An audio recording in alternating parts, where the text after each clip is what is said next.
மாமன் படத்துல வடிவேலும் நடிச்சிருந்தாங்க. இந்த படத்துல காம்போ அந்த படத்துல காம்போ நல்லா இருக்கு. காமெடி ஒர்க் அவுட் ஆயிருக்கா? காமெடி இல்ல, காமெடி இல்ல இந்த படத்துல. காமெடி இல்ல இந்த படத்துல. இது வந்து ஃபுல்லாவே சீரியஸான படம் தான். ஃபுல்லா ஒரு மாதிரி ஒரு ஸ்டோரியை கொண்டு போயிருந்தாங்க. வேற ஒரு ஸ்டோரி. செகண்ட் ஹாஃப் அப்படியே மாத்தி ஒரு ட்விஸ்ட் எப்படி இருந்தது? இன்டர்வல் ட்விஸ்ட் வந்து ட்விஸ்ட் மாதிரி இல்ல. சோ அப்பதான் நம்ம கெஸ் பண்ற மாதிரி தான் இருந்துச்சு. செகண்ட் ஹாஃப் தான் தெரியும் வந்து ட்விஸ்ட்ன்ட். ஏன்னா ஃபர்ஸ்ட் ஹாஃப்ல என்ன நடக்குதுன்னு தெரியாம. ஆமா. செகண்ட் ஹாஃப் ஃபர்ஸ்ட் ஹாஃப் வந்து பாத்தீங்கன்னா வந்து ஃபஹத் ஃபாசில் வடிவேல ஏமாத்துற மாதிரி இருக்கும். செகண்ட் ஹாஃப்லாம் பாத்தீங்கன்னா அது நேர்மாறா இருக்கும். செகண்ட் ஹாஃப் தெரிய வரும் வந்து என்ன நடக்குது. ரெண்டு பேர் காம்பினேஷன் எப்படி இருக்கு? ரெண்டு பேர் காம்பினேஷன் நல்லா இருக்கு. காமெடிலாம் ஒர்க் அவுட் ஆச்சா? காமெடி இல்லைங்க படத்துல. ஃபுல்லாவே சீரியஸ் தான். எப்படி இருந்தது? எனக்கு பிடிச்சிருந்துச்சு.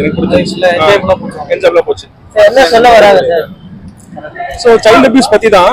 பட் வந்து அது பத்தி ஃபுல்லா வந்து பாத்தீங்கன்னா ரொம்ப டீப்பா போல. எல்லா படம் சொல்லிருக்காங்க. நல்லா இருந்துச்சு. அது மாதிரி வடிவேல் சார் இதுல கான்ட்ராஸ்டா பண்ணிருக்காரு. காமெடி எதுவும் இல்லாம ஃபைட் வேற பண்ணிருக்காரு இந்த படத்துல.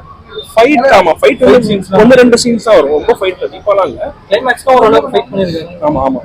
அதெல்லாம் எப்படி இருந்தது? நல்லா இருந்துச்சு படம். மாமன் படத்துல வடிவேல் படத்துல டைரக்டர் வித்தியாசமா இதுல வந்து பாத்தீங்கன்னா ஒரு மாமன்னன் படத்துல வந்து அவர் பெரிய லெவல்ல இருப்பாரு. ஃபஹத் ஃபாசில் அவர் இந்த டாமினேட் பண்ற மாதிரி இருக்கும். அந்த சமூக ஏற்றத்தாழ்வு அந்த மாதிரி இருக்கும். இந்த படத்துல பாத்தீங்கன்னா வந்து இவர் ஒரு திருட மாதிரி. ஃபஹத் ஃபாசில் அவர்கிட்ட திருடுற மாதிரி பிளான் பண்ணுவாரு. அதான் படம் எப்படி திருடுறாரு அப்படின்னு சொல்றான். சைல்ட் அபியூஸ் சொன்னீங்க. சைல்ட் அபியூஸ் வந்து ரொம்ப முகம் சுளிக்கிற மாதிரி காட்டிருக்காங்க. இல்ல யதார்த்தமா இருக்கு. ரொம்ப முகம் சுளிக்கிற மாதிரி காட்டினா நல்லா தான் இருக்கு. இந்த படத்துல பெஸ்ட் சீன் நிறைய இருக்கு. ஸோ ஒரு அழுகுற சீன் ஒன்று இருக்கும். வடிவேல் சார் அழுகுற சீன் ரொம்ப சூப்பரா இருந்துச்சு. அப்புறம் கிளைமேக்ஸ் நல்லா இருந்துச்சு. அதுக்கப்புறம் வந்து ஒரு ஃபஹத் ஃபாசிலுக்கு வந்து தெரிய வரும். ஸோ இவர் வந்து நடிக்கிறாரு அப்படின்னு சொல்லி தெரிய வரும். அந்த சீன் ரொம்ப நல்லா இருந்துச்சு. கோவை சார்லாம் பழைய ஆக்டர் சித்தாராலாம் அவங்களுக்கு அந்த மாதிரி கேரக்டர் வெயிட்டேஜ். சித்தாரா தான் மெயின் ஸ்டோரியே. ஸோ இதுதான் வந்து கிரக்ஸ் ஆஃப் த ஸ்டோரி அவங்க தான். அதுக்கப்புறம் வந்து கோவை சார்லாம் வந்து நார்மல் இன்வெஸ்டிகேஷன் ஆஃபீஸர் மாதிரி. நல்லா பண்ணியிருந்தாங்க. ஓகே. கிளைமாக்ஸ் சீக்கிரம் முடிச்சிருக்காங்க. இல்ல இழுத்த மாதிரி இல்லை, கரெக்டாக தான். மியூசிக்ல எப்படி தான் இருந்தது? மியூசிக் நல்லா தான் இருந்துச்சு. பிஜிஎம்மோ சாங்ஸ் எல்லாமே நல்லா தான் இருந்துச்சு.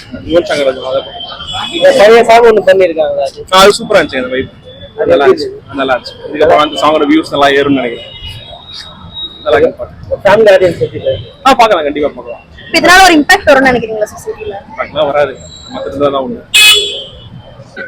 அந்த Yuvan Shankar Raja songs and music அந்த சப்போர்ட்டா இருக்கு. நல்லா இருக்கு. வடிவேலோட நார்மல் காமெடி இருக்கு. இல்ல காமெடி இல்ல படத்துல.